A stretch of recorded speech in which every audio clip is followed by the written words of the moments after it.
So car लेना सबका सपना होता है, लेकिन जब मैंने अपनी पहली गाड़ी यानी कि निसान मैग्नाइट ली, तो जो मैंने रियलिटी देखी, तो आप भी देख के दंग रह जाओगे। 4 साल में 14 लाख का लेसन दिखाया उसने मुझे। बहुत महंगा लेसन था।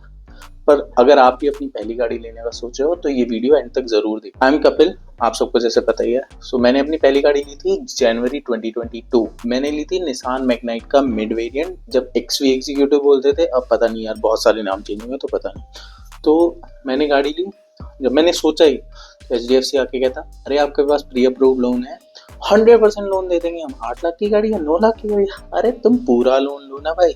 तो मेरे अंदर का मिडिल क्लास बोला, अरे ले ले ले ले ले ले, फ्री में गाड़ी मिल रही है, ले ले। मतलब देखो, पहला थॉट प्रोसेस यही है, तुम्हें कुछ जेब में से देना ही है तो क्या, ले लो। शोरूम प्राइस था उस गाड़ी का 8.05 लाख, प्रॉपरली याद है मुझे, और 100% लोन मिल गया। तो मैंने कहा उठाओ। तो जब देखा तो जब पूरी कैलकुलेशन करके 16,000 की EMI बन रही थी, और मेरा बहुत ही बुद्धिमान दिमाग, मैंने सोचा 4,000 का मंथली पेट्रोल लगेगा, तो 20,000 मंथली कॉस्ट में गाड़ी आ रही है। अरे उठा कैब्स उठा, बढ़िया गाड़ी मिल रही है, ले लो और क्या।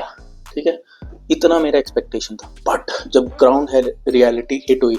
हिट कैसे हुई कि जब गाड़ी चलानी शुरू हुई, तो यहाँ पे इस पॉइंट ऑफ टाइम पे मेरी लाइफ में एक ट्विस्ट ने मारी एंट्री, और मेरे बैंक अकाउंट ने मारी एग्जिट। मैं 22 में कितने का हूँ यार, 24 का या कुछ, और हिमाचल की बाउंड्रीज पे रह रहा हूँ। तो मतलब हर वीकेंड गाड़ी उठा के हिमाचल, पंजाब के किसी एरिया में लॉन्ग ड्राइव चल रही है, तो हर वीकेंड भैया 200 किलोमीटर ड्राइव कर रहा हूँ।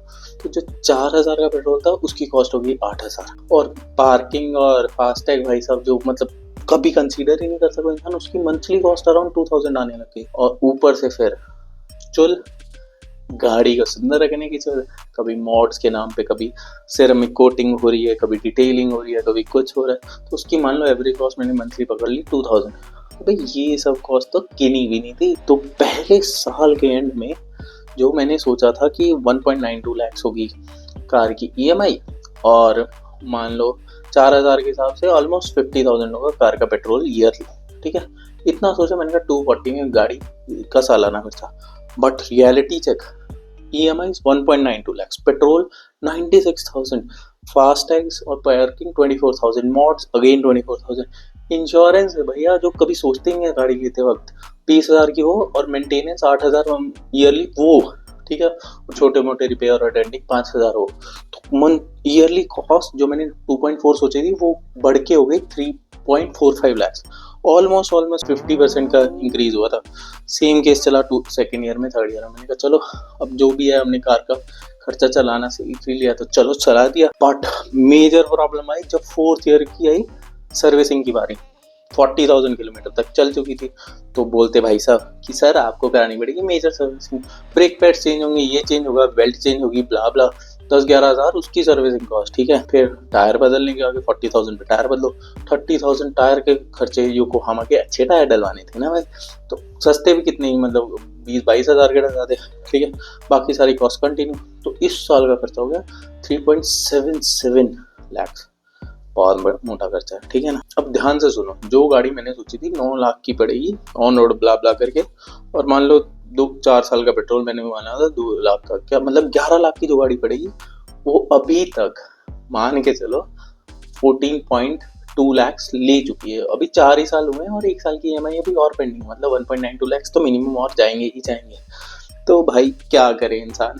तो ये मेरे लिए पूरी कार ओन करने की एक पूरी कॉस्ट थी, रियल कॉस्ट, ये नहीं जो एक्सेल शीट पे होती है। तो इससे मुझे तो जो सीख मिली कि कार लेना गलत नहीं है, क्योंकि मैंने भी गाड़ी ली, फैमिली के साथ एंजॉय किया, अपनी वाइफ के साथ बहुत सारी लॉन्ग ट्रिप्स की हैं, फुल एंजॉय किया है।